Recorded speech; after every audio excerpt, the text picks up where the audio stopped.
Hey everyone, Kevin P. McAuliffe here, and I am back again with another Boris TV tutorial. And let me be honest with you about something. I love Apple's Motion, and I love using Boris Continuum Complete 8 inside of Apple's Motion. Now, some editors found the transition between Final Cut Pro 7 and Final Cut Pro 10 a little bit tricky, but what's important to keep in mind is that the one thing that stayed the same through that transition is motion. And in this lesson, what I'm going to do is I'm going to show you how you can create some very cool color grades inside of Apple's Motion 5 to use inside of your Final Cut Pro 10 edit sessions. And when you see how simple it is, I guarantee you're going to be doing it all the time. Okay, short introduction here. Let's just get into Motion 5 and let's get started. Okay, so let's Command and Tab into Motion 5. We're of course greeted as always by the project browser. Now most people think that inside of Motion, all we're going to do is choose a standard Motion project. We're not actually going to do that. What we're going to do is we're going to choose a new Final Cut effect. Now it doesn't matter what preset I choose, all I'm going to do is simply say Open. Now you're going to notice that the project opens a little bit different than what we're accustomed to. We have this thing called an effect source inside of a group inside of our layers tab. So what we want to do is we want to get in and we want to add a reference clip in here that we're going to use to create our looks with. Now the first thing I'm going to do is just zoom back here.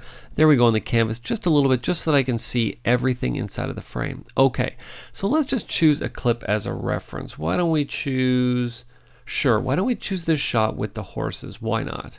What I'm going to do is I'm going to take that shot, I'm going to simply drag it and drop it right up here into the effect source. Now the only problem I have with this shot is that it's a great shot from Digital Juice's Video Tracks HD. It's just a little bit washed out.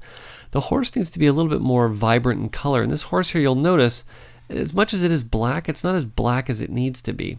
So let's come back a little bit, and I'm just going to choose sort of this point here to start our color grading. Now of course we are talking about color grading, so there really is only one effect that we can use, and of course I'm talking about three-way color grade. What I'm going to do is I'm going to navigate to the library. I'm going to come down to my filters. I'm going to come to BCC's color and tone. The very first effect I have in here is of course three-way color grade. Let's take it, drag it and drop it onto our shot. Of course you don't notice anything change yet because we haven't done any color correction. And let's head on over to the inspector.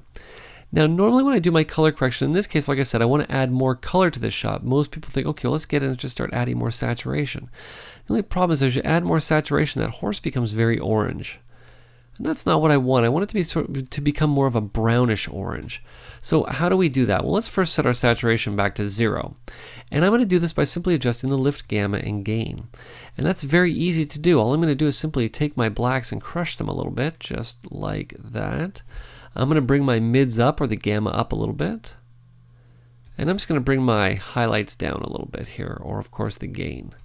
Just crush the blacks a little bit more. Bring the mids up just a little bit. And what we now have is a shot of these horses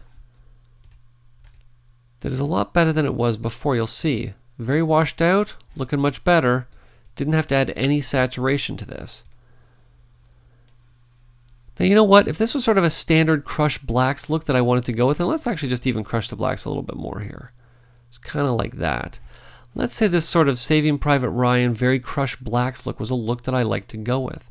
Well, guess what? We can save this out. All I'm going to do is I'm simply going to head on up here to the effect source. I'm going to come over to image, and I'm just going to clear the image from there.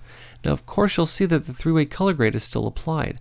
So what we want to do now is simply say File. We're going to say Save As, and let's save this out as a crushed blacks color grade. Okay, and we're going to save this in the appropriate category, BCC color and tone. I'm simply going to say publish. You'll see in a matter of seconds that effect is now gone. What we're going to do now is simply come back to the file browser. I'm simply going to take my shot, drag it right back up here, drop it back into the effect source, and let's keep moving because this isn't the final color grade that I want to use. I want to add a vignette to this. Now most people think that I'm going to go and I'm going to find a vignette effect and I'm going to apply it. I'm not going to do any of that. We're going to work with the vignette, the built-in vignette, inside a three-way color grade. So again, let's select three-way color grade, come back to the inspector, come back to the filter, and what we want to do now is we want to just turn the mask on. And you're going to see right down here we have, appropriately enough, the mask shape. What I'm going to do is I'm going to switch it from off to egg shape. Now you're going to see egg, or the shape of an egg, appear here, not in the middle of the screen, slightly off to the right. And it's not quite an egg. Now if I wanted it to be an egg, I could actually get in, twirl down the mask parameters, and actually adjust the egg shape like that. But you know what? For the vignette, we want it to be sort of an even oval. And what I need to do is position this in the middle of the screen. So all I'm going to do is take the control points, and you'll see that I have dynamic guides turned on. Now, if you don't have dynamic guides turned on, you don't need to worry about it. Let's just find that snap point here. There we go. You can simply navigate up to View and find it right here, Dynamic Guides. Okay, so I now have this positioned vertically where I want it to go. Now let's adjust it horizontally, and how we do that is very simple. All I need to do is simply come back to the mask parameters, and we're simply going to take the width and just drag that right out, like such. Very cool. So now what we have going on here is we have an inside color correction and we have an outside color correction. You can see where one starts and one stops. So what we're going to need to do to create our vignette effect is we're going to have to adjust the outside color correction or the outside correction. I'm just going to twirl up my mask for a second. I'm simply going to come down to the outside correction, and the first thing I want to do is I want to remove the saturation. Like I said, this can be a different type of vignette, not a standard one. So what I'm going to do is just remove the saturation altogether. Very cool. Now you can see, of course, that our mask is a hard-edged shape, a hard-edged oval. And of course we can easily adjust that by coming back to the mask, simply coming down to feather and just adjusting the feather a little bit. Now again, this in and of itself is actually very cool as well, with the color in the middle and the desaturation on the outside. So again, why don't I just do this? I'm actually just going to come right back up to the effect source, come back to image. I'm going to clear that. We're going to come back up to file. I'm simply going to say save as. What we're going to do is we're going to come back to, of course, color and tone. We're going to call this crushed blacks with desat vignette. Okay. We're going to say publish again, a couple of seconds. Again, I'm going to come right back to the file browser because we want our shot back. So take it, drag it, and drop it right back into the effects source. And let's create our third grade. All we're going to do again, come right back to three-way color grade. We're going to come back up to the inspector. I'm going to come back to filters. We're going to come right back down to our outside correction. And I'm simply going to take the exposure and we're just going to drag it right down to create a proper vignette effect. Like that. Very cool. Now, of course, the other thing to keep in mind is that I could actually probably get a little bit more of a feather going on my mask, but you know what, for the purposes of what we're doing, I think I'm going to leave this the way it is. That's looking pretty cool. Okay, so this is our third look. So again, we're going to come back up to the effect source. We're going to come back to image. We're going to clear that image out of there because remember, if I leave it in there, we're going to carry it across to Final Cut Pro 10, which is not what I want. So what we're going to do now, again, simply come back up to File, come down to Save As. You can see we just got this pattern going, but you can see very quickly we've created three cool color grades. So this, of course, is going to be crushed blacks. And I'll call this... let's call this, just to be a little bit different, we'll call it vignette with crushed. We'll call it vignette desat with crushed blacks. Okay, and of course inside the category we want to put it in color and tone. We're simply going to say publish, and now we're done inside of Motion 5. What I'm going to do is hide Motion 5, and let's get into Final Cut Pro 10 and let me show you how simple these are to apply to any clip in your timeline. Okay, so let's Command and Tab into Final Cut Pro 10. Of course, we need to create a new project. We'll just call this Boris TV, why not? And I'm just simply going to say OK because we're going to have Final Cut Pro 10 create a timeline based on the first clip that I drag into it. So let's choose some footage to use here. Sure, this shot looks pretty cool. Take that, drag it into our timeline. Let's just see what else we got here. Sure, why don't we take this? I'm not sure if that's a duck, but we'll take it anyways here.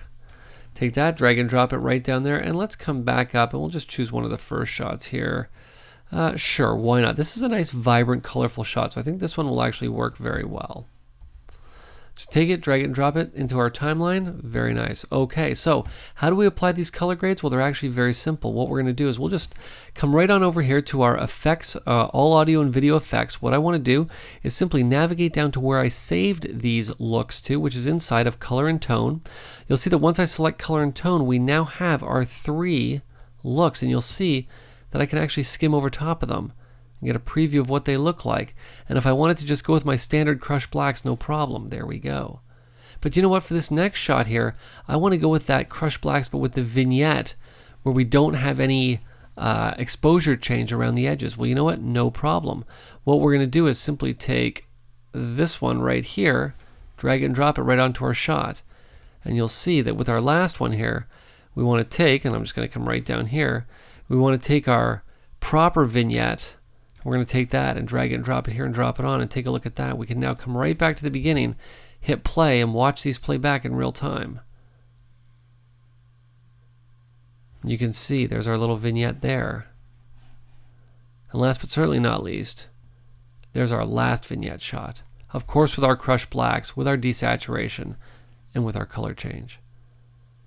So you can see using Motion 5 and the power of three-way color grade to create some very cool color grades to use inside your Final Cut Pro 10 timeline is very simple. And once you get into the hang of it, I guarantee you're going to have 10s, 20s, 30s, even hundreds of presets, literally, in no time flat. So if you have any questions, you have any comments, or you have any tutorial requests, you can send them to support@borisfx.com.